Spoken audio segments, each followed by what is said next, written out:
Kamu masuki masa training. Jangan melakukan hal-hal berikut saat kamu melaksanakan training.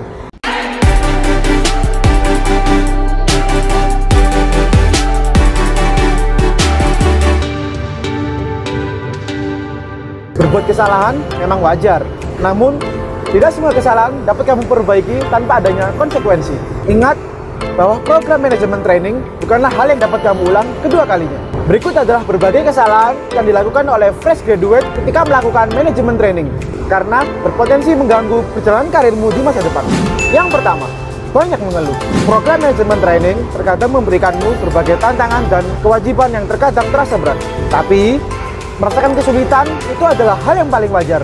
Namun, cara pengungkapannya adalah hal yang perlu kamu perhatikan. Seberat apapun rintanganmu, jangan pernah mengeluhkan ketika kamu masih berada di dalam kantor. Dan yang paling terpenting di era sekarang, jangan pernah mengeluhkan keluh kesahmu di sosial media. Apalagi sampai orang kantor melihatnya ya. Yang kedua, terlalu cepat mengambil kesimpulan dan juga asumsi. Selama melakukan manajemen training, mungkin kamu akan merasa dan menemukan berbagai hal yang tidak cocok denganmu. Terkadang juga, SOP yang ada di perusahaan membuatmu merasa tidak nyaman dan merasa ingin cepat keluar. Tapi tahanlah dirimu untuk tidak terlalu mudah cepat mengambil kesimpulan dan berkomentar. Tapi ingat, hal tersebut bukan hal yang salah. Hal tersebut boleh dilakukan ketika kamu melakukannya dengan secara sopan dan juga baik-baik.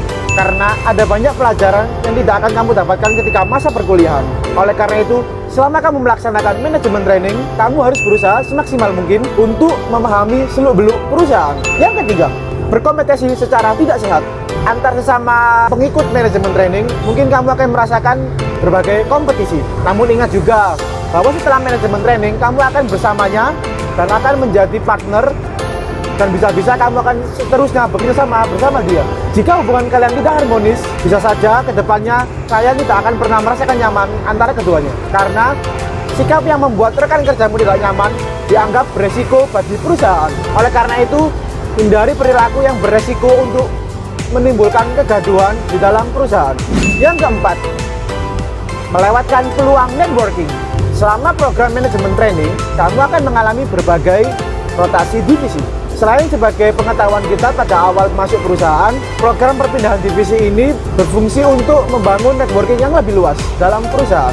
Lakukan tugasmu sebaik mungkin dan jaringlah relasi selebar mungkin. Yang kelima, menganggap remeh bawahan. Salah satu keuntungan mengikuti manajemen training adalah kamu tidak akan memulainya dari bawah. Di posisimu, kamu akan memegang wewenang terhadap beberapa karyawan yang hierarkinya berada di bawahmu. Tetapi ingat, jangan sampai hal itu membuatmu menjadi sombong. Karena yang terpenting dalam perusahaan adalah bagaimana kita bisa merangkul segala lapisan.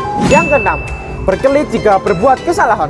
Melakukan kesalahan dalam perusahaan adalah hal yang wajar. Apalagi sebagai fresh graduate yang umumnya minim pengetahuan. Tetapi ingat, berbuat kesalahan jangan sampai menghilangkan tanggung jawabmu. Hal yang harus kamu lakukan adalah cari solusi secepatnya, dan yang terpenting adalah pecahkan masalahmu sendiri. Belajarlah mandiri terhadap kesalahan yang telah kamu perbuat. Yang ketujuh, malu bertanya. Tips yang terakhir ini mungkin tips yang sangat simpel, tetapi sangat berguna ketika kita melakukan manajemen training. Jangan pernah menebak-nebak instruksi yang telah diberikan kepadamu, karena resikonya adalah kamu berpotensi melakukan kesalahan jika miskomunikasi terhadap divisi yang lain. Justru pada manajemen training ini adalah hal yang besar untuk kita melakukan komunikasi seluas-luasnya. Bagaimana kita bertanya ketika kita tidak paham dan meminta pertolongan selagi kita merasa kurang mampu. Dengan itulah kamu akan dinilai sebagai pribadi yang terbuka, tekun, dan yang terpenting kamu dianggap bersungguh-sungguh dalam pekerjaan. Nah, mungkin itu adalah contoh hal-hal yang jangan kamu lakukan ketika kamu melakukan manajemen training. Sekian dari saya. Apa kabar? Sukses!